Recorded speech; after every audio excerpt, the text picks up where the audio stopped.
अध्याय 5 विशेषज्ञ ज्ञान। व्यक्तिगत अनुभव या विचार अमीरी की दिशा में चौथा कदम। ज्ञान दो तरह का होता है, एक है सामान्य ज्ञान, दूसरा है विशिष्ट ज्ञान। सामान्य ज्ञान चाहे कितनी भी मात्रा या विविधता में हो, धन के संग्रह में ये अधिक उपयोगी नहीं होता। इंसान की सभ्यता में सामान्य ज्ञान के जितने रूप हो सकते हैं, बड़े विश्वविद्यालयों में ये सभी रूप पाए जाते हैं। ज्यादातर प्रोफेसरों के पास बहुत कम पैसा होता है। ज्ञान देना उनकी विशेषज्ञता है, परंतु वे इस ज्ञान के संगठन, ऑर्गेनाइजेशन या उपयोग के विशेषज्ञ नहीं होते। ज्ञान से पैसा नहीं आता जब तक कि धन के संग्रह का लक्ष्य न बनाया जाए, और इस लक्ष्य को प्राप्त करने के लिए कार्य की व्यावहारिक योजना बनाकर इस ज्ञान को संगठित न किया जाए और बुद्धिमानी पूर्वक इसका प्रयोग न किया जाए। इस तथ्य की समझ का अभाव ही वो सबसे बड़ा कारण है जिसकी वजह से लाखों करोड़ों लोग इस गलत धारणा में विश्वास रखते हैं कि ज्ञान ही शक्ति है। ऐसी कोई बात नहीं है। ज्ञान केवल संभावित शक्ति है। ये शक्ति तभी बनता है जबकि इसे कार्य की निश्चित योजनाओं में संगठित किया जाए और किसी निश्चित लक्ष्य की प्राप्ति के लिए इसका उपयोग किया जाए। शिक्षा के सभी तंत्रों में मिसिंग लिंक या छूटी हुई कड़ी यही है कि शैक्षणिक संस्थाएं अपने विद्यार्थियों को ये सिखाने में असफल रहती है कि ज्ञान के हासिल हो जाने के बाद वे अपने ज्ञान को संगठित कैसे करें और उसका उपयोग किस तरह करें।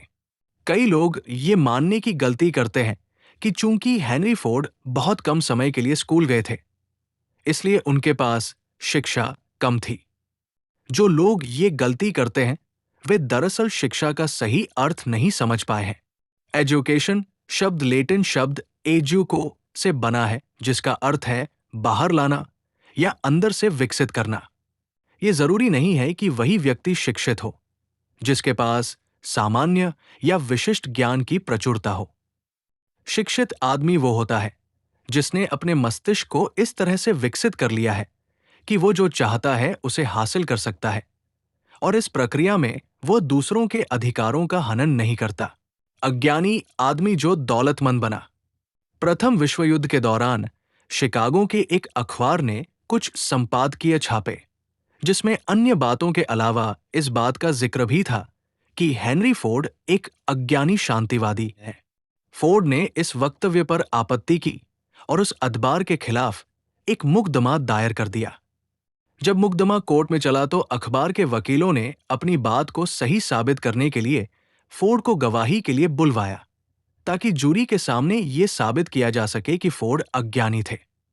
वकीलों ने फोर्ड से बहुत से सवाल किए जिनसे ये साबित हो सके कि हालांकि उनके पास कार बनाने का विशिष्ट ज्ञान था, परंतु बाकी सभी मामलों में वे निपट अज्ञानी थे। फोर्ड से इस तरह के सवाल पूछे गए।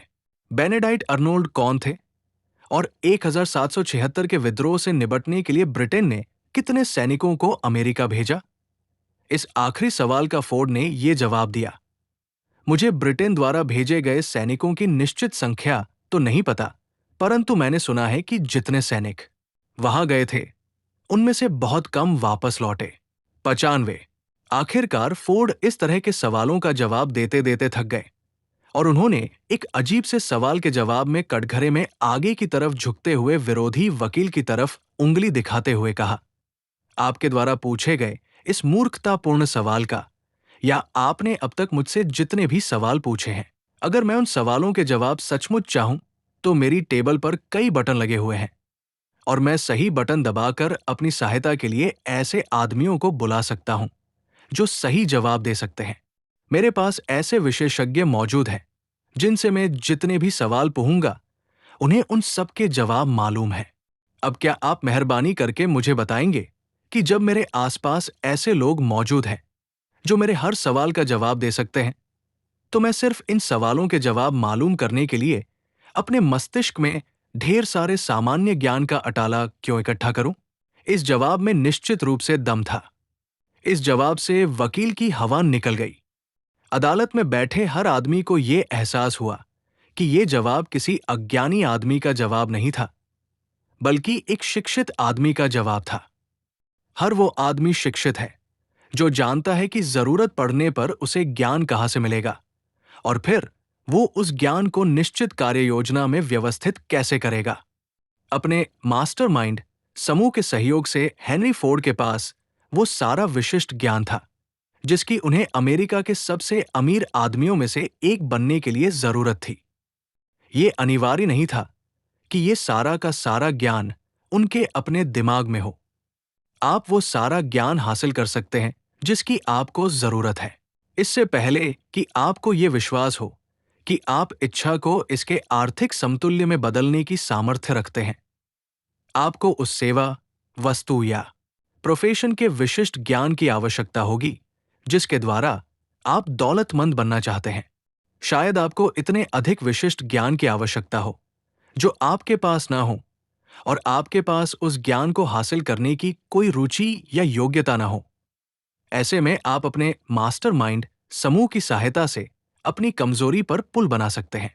बहुत अधिक धन के संग्रह के लिए शक्ति की आवश्यकता होती है और शक्ति हासिल होती है विशिष्ट ज्ञान के संयोजन और बुद्धिमत्तापूर्ण उपयोग से। परंतु ये जरूरी नहीं है कि ये सारा का सारा ज्ञान उस आदमी के पास हो जो धन का संग्रह करता है। इससे पहले वाले पैराग्राफ से उस आदमी को आशा और प्रोत्साहन मिलना चाहिए जिसमें दौलतमंद बनने की महत्वाकांक्षा तो है, परंतु उसके पास वो शिक्षा या विशिष्ट ज्ञान नहीं है जिसकी उसे दौलतमंद बनने के लिए जरूरत है। कई बार जीवन में लोग हीन भावना से ग्रस्त हो जाते हैं क्योंकि वे लोग शिक्षित नहीं हैं। वो आदमी जो ऐसे विशेषज्ञों का मास्टरमाइंड समूह बनाकर उन्हें मार्गदर्शन देता है जिनके ज्ञान के द्वारा धन का अर्जन किया जा सकता है, उसे बहुत अधिक बुद्धिमान कहा जाएगा। थॉमस एडिसन अपनी जिंदगी में सिर्फ 3 महीने स्कूल गए थे, परंतु उनके पास शिक्षा की कमी नहीं थी, नहीं वे गरीबी में मरे। हेनरी फोर्ड 6वीं कक्षा से कम पढ़े थे, परंतु आर्थिक दृष्टि से उन्होंने अपनी स्थिति अच्छी कर ली थी।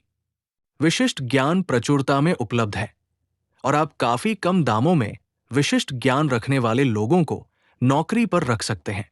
अगर आपको इस बात में संदेह हो तो किसी भी विश्वविद्यालय के वेतन का रिकॉर्ड देख लें।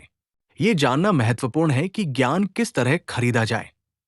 सबसे पहली बात तो यह है कि आप ये फैसला कर लें कि आपको किस विशिष्ट ज्ञान की जरूरत है। साथ ही आपको यह भी पता होना चाहिए कि आप उस ज्ञान से कौन सा लक्ष्य हासिल करना चाहते हैं।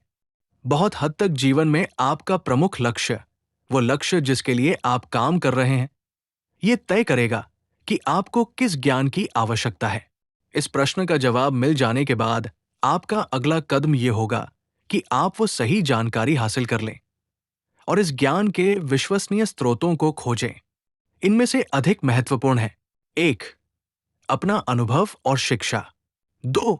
दूसरों के सहयोग, मास्टरमाइंड सहयोग के द्वारा उपलब्ध अनुभव और शिक्षा। 3. कॉलेज और यूनिवर्सिटीज। 4.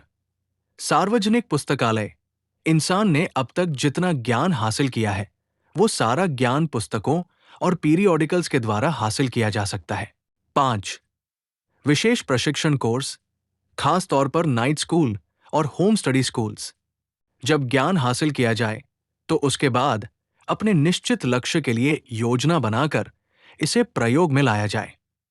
ज्ञान का कोई मूल्य नहीं है सिवाय इसके कि आप जो भी ज्ञान हासिल करें उसका इस्तेमाल आप किसी अच्छे लक्ष्य की प्राप्ति के लिए करें। अगर आप अतिरिक्त स्कूलिंग के बारे में विचार कर रहे हो तो पहले ये तय कर लें कि आपका वो लक्ष्य क्या है जिसके लिए आपको ज्ञान की जरूरत है। फिर ये जाने कि वो विशिष्ट ज्ञान आपको किन विश्वसनीय स्रोतों से मिल सकता है। हर क्षेत्र में सफल लोग अपने प्रमुख लक्ष्य, बिजनेस या प्रोफेशन से संबंधित विशिष्ट ज्ञान हासिल करते ही रहते हैं। ये सिलसिला कभी तत्म नहीं होता। जो लोग सफल नहीं हैं वे आम तौर पर इस गलतफहमी के शिकार होते हैं कि स्कूल की पढ़ाई खत्म होने के बाद सीखने का दौर समाप्त हो जाता है।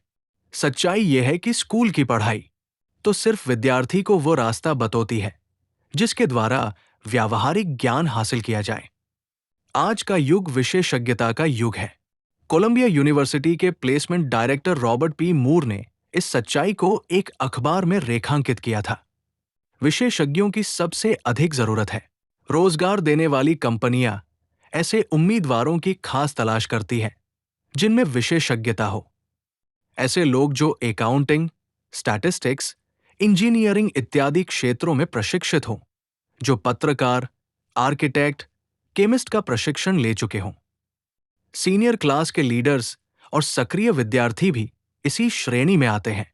वो आदमी जो कैंपस में सक्रिय होता है, जिसका व्यक्तित्व ऐसा होता है कि वो सभी लोगों से अच्छा तालमेल बिठा लेता है, और जो पढ़ाई में भी अच्छा होता है, वो उस विद्यार्थी से बेहतर होता है जो सिर्फ पढ़ाई में ही लगा रहता है।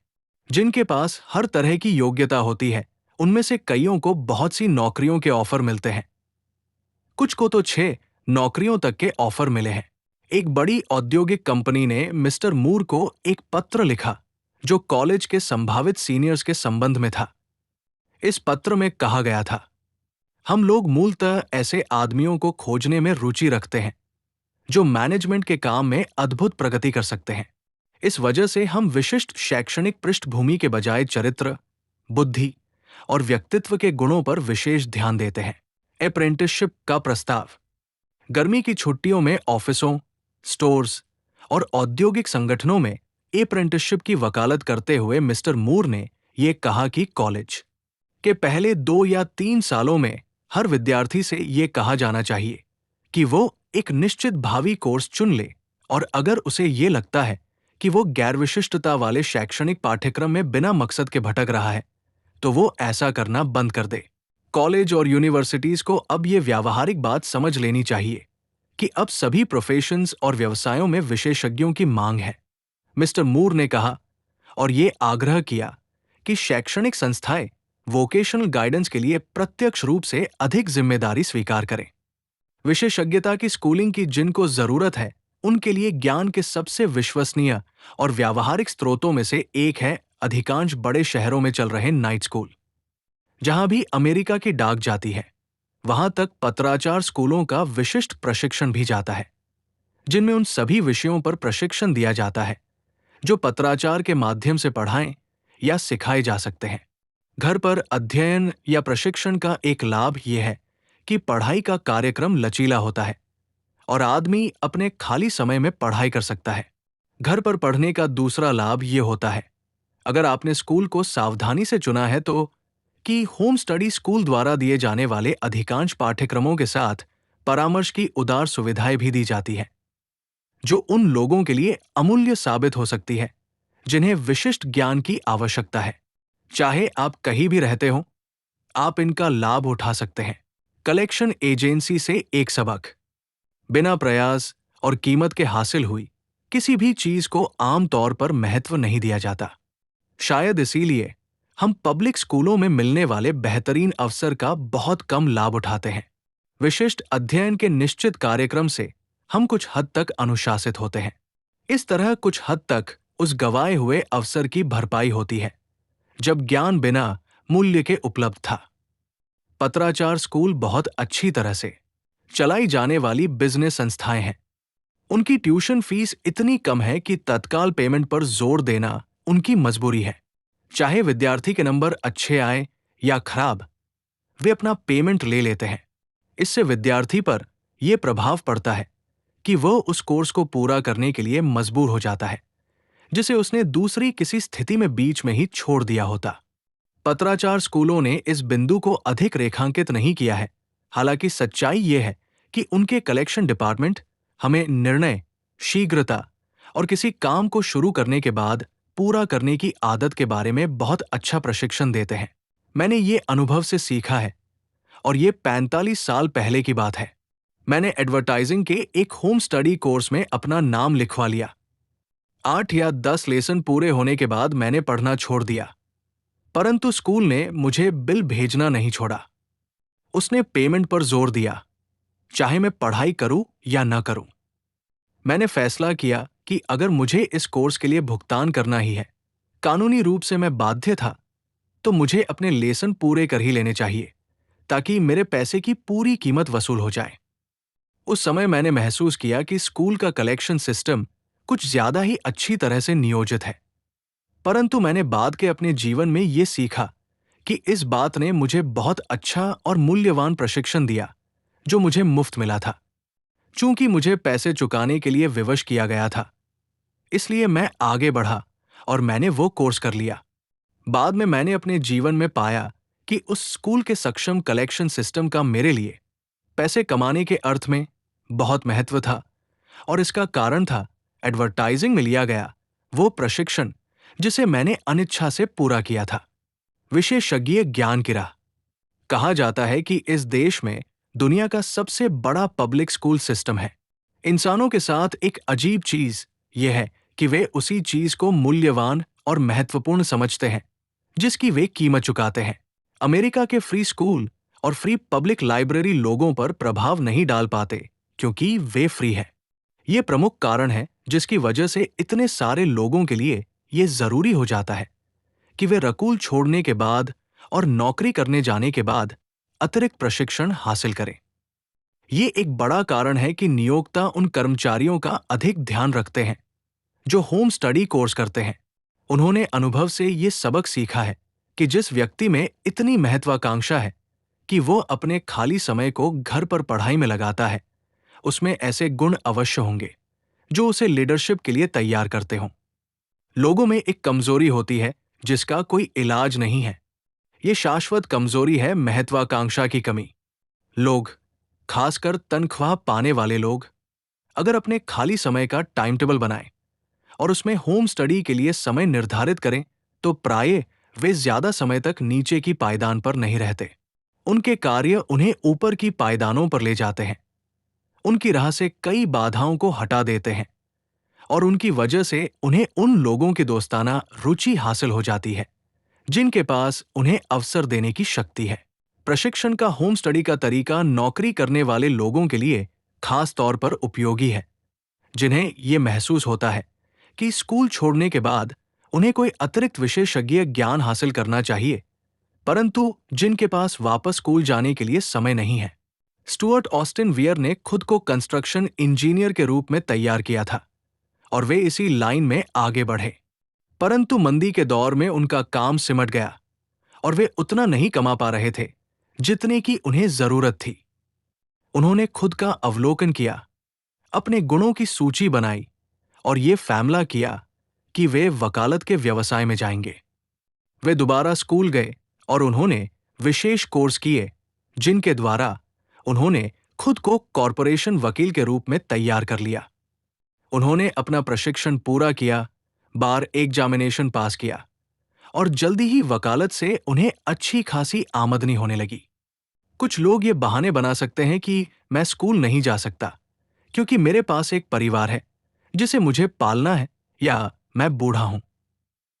ऐसे लोगों को मैं ये बताना चाहूंगा कि जब उन्होंने ये कोर्स किया तो मिस्टर वियर की उम्र 40 वर्ष से अधिक थी और वे शादीशुदा थे। यही नहीं, अधिक विशेषज्ञ कोर्स और कॉलेज को सावधानीपूर्वक चुनने की वजह से मिस्टर वियर ने 2 साल में ही वो कोर्स पूरा कर लिया जो लॉ स्टूडेंट्स आमतौर पर 4 साल में पूरा कर पाते हैं। ये जानना सचमुच महत्वपूर्ण है कि ज्ञान को किस तरह खरीदा जाए। एक आसान विचार जो बहुत कीमती साबित हुआ। हम एक विशिष्ट उदाहरण लें। ग्रोसरी स्टोर के एक सेल्समैन ने अचानक अपने आप को बेरोजगार पाया।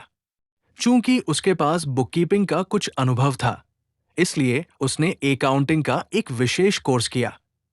उसने अपने आप को बुककीपिंग और ऑफिस उपकरणों के नवीनतम रूपों से परिचित करवाया और उसने खुद का बिजनेस शुरू करने की दिशा में कदम रखा। उसने अपने काम की शुरुआत उसी ग्रोसर से की जिसके लिए वो पहले काम किया करता था।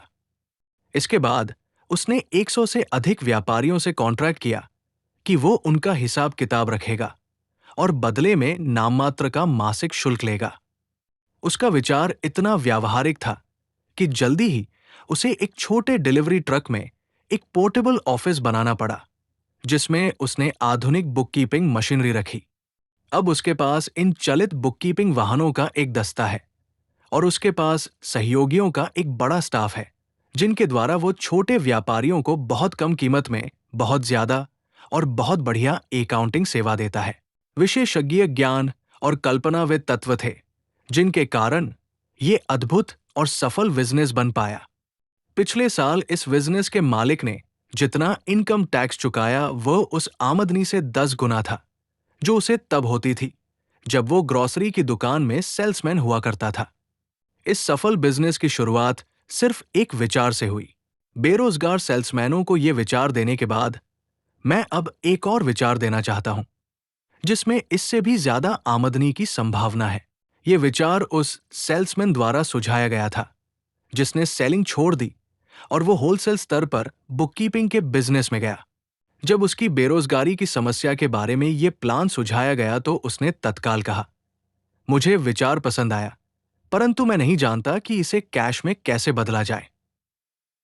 दूसरे शब्दों में उसने शिकायत की कि बुककीपिंग का ज्ञान हासिल करने के बाद उसे ये मालूम नहीं था उसकी मार्केटिंग कैसे की जाए। इसलिए उसने एक और समस्या ली जिसे सुलझाया जाना था। एक युवा महिला टाइपिस्ट की मदद से उसने पूरी कहानी लिखी और एक बहुत आकर्षक पुस्तक तैयार की जिसमें बुककीपिंग के नए सिस्टम के लाभों का वर्णन किया गया था। सभी पृष्ठों को सुंदरता से टाइप किया गया और एक साधारण स्क्रैपबुक में लगा दिया गया जिसमें नए बिजनेस की कहानी इतने प्रभावी ढंग से कही गई थी कि इसके मालिक के पास इतने ज्यादा अकाउंट आ गए कि उन्हें संभालने में उसे पसीना आ गया। आदर्श नौकरी पाने के लिए एक आजमाई हुई योजना। देश भर में ऐसे हजारों लोग हैं जिन्हें ऐसे मार्केटिंग विशेषज्ञ की सेवाओं की जरूरत है जो उनकी व्यक्तिगत सेवाओं की मार्केटिंग कर सके और उनके लिए एक आकर्षक बायोडाटा तैयार कर सके। यहां पर जो विचार दिया जा रहा है वो आवश्यकता की उपज या आपातकालीन स्थिति में उठाया गया कदम था, परंतु इससे एक से अधिक लोगों का भला हुआ। वो महिला जिसके दिमाग में ये विचार आया उसकी कल्पना शक्ति बहुत पैनी थी। उसने तत्काल समझ लिया कि इस विचार में एक नए प्रोफेशन को शुरू करने की शक्ति थी जिसके द्वारा उन हजारों लोगों की सेवा की जा सकती थी जिन्हें व्यक्तिगत सेवाओं की मार्केटिंग करने के लिए प्रैक्टिकल मार्गदर्शन की जरूरत थी। जब इस महिला को व्यक्तिगत सेवाओं की मार्केटिंग करने के अपने पहले प्लान में तत्काल सफलता मिली तो उसे प्रेरणा मिली। इसके बाद इस ऊर्जावान महिला ने अपने पुत्र की इसी तरह की समस्या का समाधान खोजा। उसका पुत्र अभी-अभी कॉलेज से निकला था, परंतु अपनी सेवाओं के लिए उसे बाजार नहीं मिल रहा था। उस महिला ने अपने पुत्र के लिए जो मार्केटिंग प्लान बनाया, वो व्यक्तिगत सेवाओं को बेचने का मेरे द्वारा देखा गया सर्वश्रेष्ठ उदाहरण था। जब प्लान पुस्तिका पूरी हुई तो इसमें टाइप किए हुए 50 पेज थे और पूरी जानकारी अच्छी तरह सुनियोजित थी। इसमें उसके पुत्र की जन्मजात योग्यता, स्कूलिंग, व्यक्तिगत अनुभव के अलावा बहुत सी जानकारी दी गई थी। इस प्लान पुस्तिका में यह भी बताया गया था कि उसके पुत्र को किस तरह का पद चाहिए। इसके अलावा इसमें यह भी स्पष्ट रूप से बताया गया था कि वो उस पद पर किस तरह काम करेगा। प्लान पुस्तिका की तैयारी में कई सप्ताह की मेहनत लगी, जिस दौरान उस महिला ने अपने पुत्र को हर दिन सार्वजनिक लाइब्रेरी में भेजा, जहां से वो अपनी सेवाओं को सर्वश्रेष्ठ ढंग से बेचने के लिए आवश्यक डाटा लेकर आता था। उसने अपने पुत्र को उसके संभावित नियोक्ता के सभी प्रतियोगियों के पास भी भेजा और ये महत्वपूर्ण जानकारी हासिल करवाई कि उनके लिए बिजनेस की कौन सी विधियां महत्वपूर्ण है। प्लान बनाने में ये जानकारी बहुत महत्वपूर्ण साबित हुई, क्योंकि इसके द्वारा ये जाना गया कि वो अपने अपेक्षित पद पर किस तरह काम करेगा। जब प्लान बनकर तैयार हो गया तो इसमें आधा दर्जन से भी अधिक श्रेष्ठ सुझाव थे, जिनके द्वारा संभावित नियोक्ता को लाभ हो सकता था और उसका बिजनेस बेहतर बन सकता था। आपको नीचे से शुरुआत करने की जरूरत नहीं है। आपकी इच्छा हो सकती है कि आप पूछें, नौकरी हासिल करने के लिए इतनी झंझट उठाने की क्या जरूरत है? इसका जवाब यह है, किसी काम को अच्छी तरह से करने में कभी झंझट नहीं होती। उस महिला ने अपने पुत्र के हितों को ध्यान में रखते हुए जो प्लान बनाया, उससे उसे पहले ही इंटरव्यू में वो नौकरी मिल गई जिसके लिए उसने आवेदन किया था और उसे वही वेतन दिया गया जो उसने मांगा था। यही नहीं, इससे भी ज्यादा महत्वपूर्ण बात यह है कि उसे नीचे के स्तर से शुरुआत नहीं करनी पड़ी। उसने जूनियर एग्जीक्यूटिव के पद पर एग्जीक्यूटिव की तनख्वाह पर अपना करियर शुरू किया। इतनी झंझट क्यों उठाना? इसलिए क्योंकि अगर इस युवक ने नीचे से शुरुआत की होती और उसने निरंतर तरक्की की होती, तो उसे इतने ऊपर उठने में कम से कम 10 साल का समय लगता, जबकि सुनियोजित प्रस्तुति की वजह से उसे एक ही झटके में वो नौकरी मिल गई। नीचे से नौकरी शुरू करना और ऊपर के पदों पर निरंतर तरक्की करने का विचार हालांकि दमदार नजर आता है, परंतु इसमें सबसे बड़ी आपत्ति यह है, ज्यादातर लोग जो नीचे से शुरुआत करते हैं, वे अपने सिर को इतना ऊपर नहीं उठा पाते कि अवसर उन्हें देख पाए, और इसलिए वे हमेशा नीचे ही बने रहते हैं। हमें यह भी याद रखना चाहिए कि नीचे से जो दृश्य दिखता है वो उतना चमकीला या उत्साहवर्धक नहीं होता। इसमें महत्वाकांक्षा का गला घोंटने की प्रवृत्ति होती है। हम इसे रूटीन में फंसना भी कह सकते हैं, जिसका अर्थ यह है कि चूंकि हमें इसकी आदत पड़ जाती है, इसलिए हम अपनी तकदीर को स्वीकार कर लेते हैं और डेली रूटीन की आदत डाल लेते हैं। ये आदत अंततः इतनी प्रबल हो जाती है कि हम इससे बाहर निकलने की कोशिश करना ही छोड़ देते हैं। ये एक और कारण है जिसकी वजह से हमें सबसे नीचे की पायदान से 1 या 2 पायदान ऊपर से शुरुआत करनी चाहिए।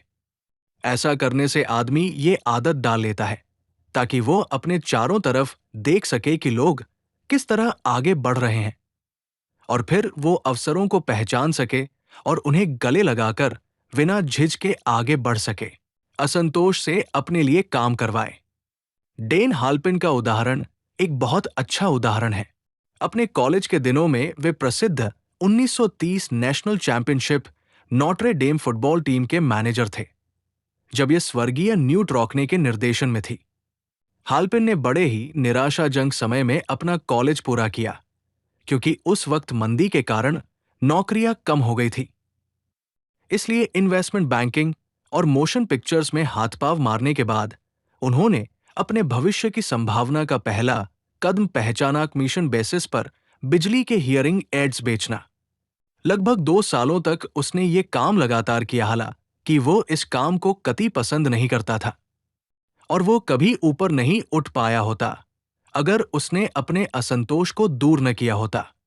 उसने सबसे पहले तो ये लक्ष्य बनाया कि वो अपनी कंपनी का असिस्टेंट सेल्स मैनेजर बने, और उसे ये नौकरी मिल गई। ऊपर की तरफ उठाए गए इस कदम ने उसे भीड़ के इतना ऊपर उठा दिया जिससे वो अधिक बड़े अवसर को देख पाया। इसके अलावा उसने अपने आप को इतना ऊपर उठा लिया था जहां अवसर उसे देख सके। उसने हियरिंग एड्स बेचने के मामले में इतना शानदार रिकॉर्ड बनाया था कि प्रतिद्वंद्वी कंपनी डिक्टोग्राफ प्रोडक्ट्स कंपनी के चेयरमैन एम एंड्रयूज ने यह जानना चाहा कि आखिर डैन हाल्पिन नाम का ये आदमी कौन है जो लंबे समय से काम कर रही डिक्टोग्राफ कंपनी की सेल इतनी कम करवा रहा है। उसने हाल्पिन को मिलने के लिए बुलवाया। जब इंटरव्यू खत्म हुआ तो हाल्पिन नया सेल्स मैनेजर बन गया, जिसे एकाउस्टिकन डिवीजन का चार्ज दे दिया गया था।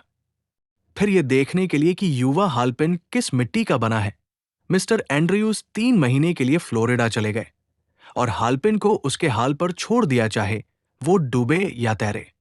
वो डूबा नहीं। न्यूट रॉकने की भावना सारी दुनिया विजेता से प्रेम करती है और पराजित आदमी की तरफ देखने की उसके पास फुर्सत नहीं होती, ने उसे प्रेरित किया।